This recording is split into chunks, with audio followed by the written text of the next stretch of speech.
Hello friend, Vodafone idea का share 7 रुपए के आसपास ट्रेड कर रहा है अभी। लेकिन क्या ये सस्ता है या महंगा? क्या इस शेयर में इन्वेस्ट करना चाहिए या नहीं? आज के वीडियो में मैं इन सब के बारे में बताऊंगा। इसके साथ साथ आपको कंपनी की पूरी स्टोरी, फाइनेंशियल, डेप्ट, सब्सक्राइबर और फ्यूचर प्लान सब कुछ के बारे में बताऊंगा। तो चलिए वीडियो शुरू करते हैं। पहले हम लोग इस कंपनी के बिजनेस ओवरव्यू को देख लेते हैं। वोडाफोन आइडिया एक टेलीकॉम कंपनी है जो वोडाफोन इंडिया और आइडिया सेल्युलर के मर्जर के बाद बनी थी। यह कंपनी इंडिया भर में mobile network, internet, 4G services और इंटरप्राइजेस सॉल्यूशन प्रोवाइड करती है। आज के टाइम पे वीआई के पास लगभग 200 मिलियन यूजर्स हैं, लेकिन कंपनी को डेप्ट और सब्सक्राइबर लॉस की वजह से दिक्कतों का सामना करना पड़ रहा है। अभी वीआई ने अपने नेटवर्क को एक्सपेंड कर रही है, एआरपीयू बढ़ रही है। एआरपीयू मींस एवरेज रेवेन्यू पर यूजर, और 5G के लिए प्रिपेयर कर रही है। अब हम लोग वोडाफोन आइडिया के फाइनेंशियल रेशियो को देख लेते हैं। इसका रिटर्न ऑन इक्विटी 0% है। इसका मतलब है कि कंपनी अपने शेयर होल्डर्स के पैसों पर कोई रिटर्न नहीं कमा रही है। प्रॉफिट जीरो या नेगेटिव होने की वजह से यह रेशियो जीरो है। इसका ROCE यानी रिटर्न ऑन कैपिटल एम्प्लॉयड -4.03% है। कंपनी अपने टोटल कैपिटल, डेब्ट प्लस इक्विटी से भी लॉस में है। निगेटिव ROCE का मतलब होता है कि इन्वेस्टमेंट से लॉस हो रहा है। और इसका डेब्ट टू इक्विटी रेशियो -1.99 है। निगेटिव वैल्यू दिखाता है कि कंपनी का इक्विटी निगेटिव है और टोटल कैपिटल मोस्टली बारोड है, यानी लोन पर है। बहुत हाई रिस्क सिचुएशन है इस टाइम वीआई का। और इसके प्राइस टू अर्निंग रेशियो की बात करें तो इसका पीई रेशियो 0 है। कंपनी का प्रॉफिट नहीं है, इसलिए पीई कैलकुलेट नहीं होता। इसका मतलब है कि आप स्टॉक का वैल्यूएशन अर्निंग के बेसिस पर नहीं कर सकते हैं। और इसका इंडस्ट्री पीई रेशियो 38.31 है। इसका मतलब कि टेलीकॉम इंडस्ट्री का एवरेज पीई रेशियो 38.31 है, जो दिखाता है कि प्रॉफिटेबल टेलीकॉम कंपनीज में लोग इतना मल्टीपल देने को तैयार हैं। वोडाफोन आइडिया अभी भी लॉस में चल रही है, जिसका इम्पैक्ट इन सभी फाइनेंशियल रेशियोज में क्लियरली दिखता है। हाई डेट, निगेटिव इक्विटी और नो प्रॉफिट इसे एक हाई रिस्क इन्वेस्टमेंट बनाता है। चलिए सबसे पहले बात करते हैं वोडाफोन आइडिया के फाइनेंशियल ईयर 2025 के Q3 के फाइनेंशियल परफॉर्मेंस के बारे में।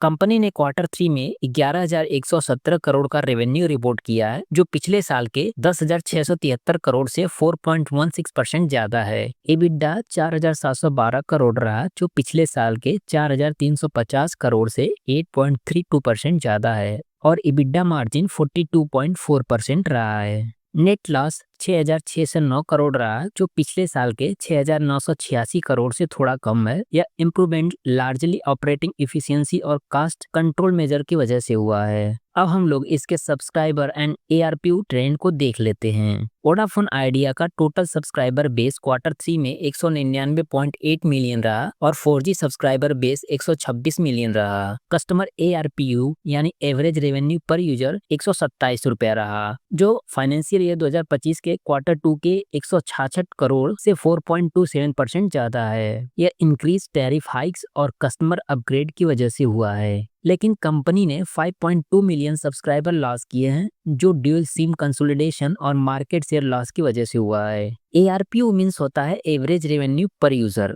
यानी कि एक यूजर से एवरेज रेवेन्यू कितना बना रही है कंपनी, उसी को एआरपीयू बोलते हैं। अब हम लोग इसके नेटवर्क एक्सपेंशन और कैपेक्स को देखते हैं। वोडाफोन आइडिया ने Q3 में 3,210 करोड़ का एक्सपेंडिचर किया है और फाइनेंशियल ईयर 2025 के लिए टोटल कैपेक्स 10,000 करोड़ होने की उम्मीद है। कंपनी ने 4,000 से ज्यादा ब्रॉडबैंड टावर्स ऐड किए हैं, जो मर्जर के बाद सबसे ज्यादा है। नेटवर्क एक्सपेंशन के लिए कंपनी ने 900 मेगाहर्ट्ज स्पेक्ट्रम को 20,500 सिटीज पर डिप्लॉय किया है और 4G कवरेज को 41 मिलियन लोगों तक एक्सपेंड किया है। अब हम लोग इसके डेप्ट और फाइनेंशियल हेल्थ को देख लेते हैं। वोडाफोन आइडिया का नेट डेप्ट 2.17 लाख करोड़ है, जो पिछले क्वार्टर के 2.16 लाख करोड़ से थोड़ा ज्यादा है। लेकिन कंपनी का cash and bank balance 12,090 crore है, जो लिक्विडिटी को सपोर्ट करता है। कंपनी ने AGR और स्पेक्ट्रम ड्यूज के लिए डिस्कशन कंटिन्यू रखी हुई है, जो फाइनेंशियल स्टेबिलिटी को इम्पैक्ट कर सकता है।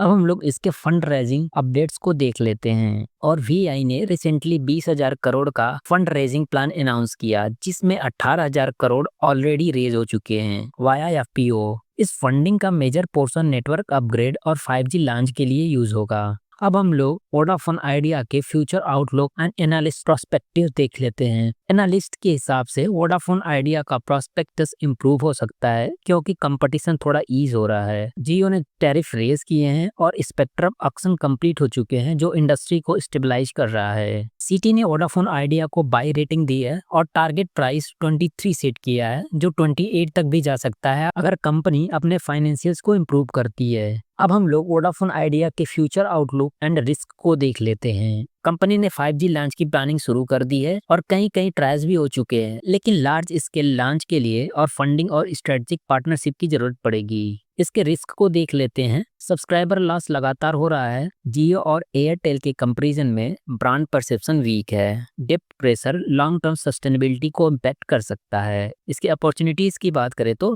टैरिफ हाइक से ARPU और कैश फ्लो इंप्रूव हो रहा है। फाइबर और enterprise services long term stable revenue दे सकते हैं। गवर्नमेंट सपोर्ट और रिवाइवल पैकेज से सेंटीमेंट बूस्ट मिल सकता है। तो यह थी इसके रिस्क और अपॉर्चुनिटीज। तो दोस्तों, वोडाफोन का आइडिया स्टॉक अभी थोड़ा रिस्की लग रहा है, लेकिन कंपनी के नेटवर्क एक्सपेंशन, ARPU इंप्रूवमेंट और स्ट्रेटेजिक इनिशिएटिव्स को देखते हुए यह लॉन्ग टर्म इन्वेस्टर के लिए प्रॉमिसिंग ऑप्शन हो सकता है। अगर आपको यह वीडियो इन्फॉर्मेटिव लगा हो तो लाइक और शेयर जरूर करें, और अगर आप और ऐसे स्टॉक एनालिसिस वीडियो देखना चाहते हैं तो चैनल को सब्सक्राइब करना ना भूलें। मिलते हैं नेक्स्ट वीडियो में एक नए स्टॉक के साथ।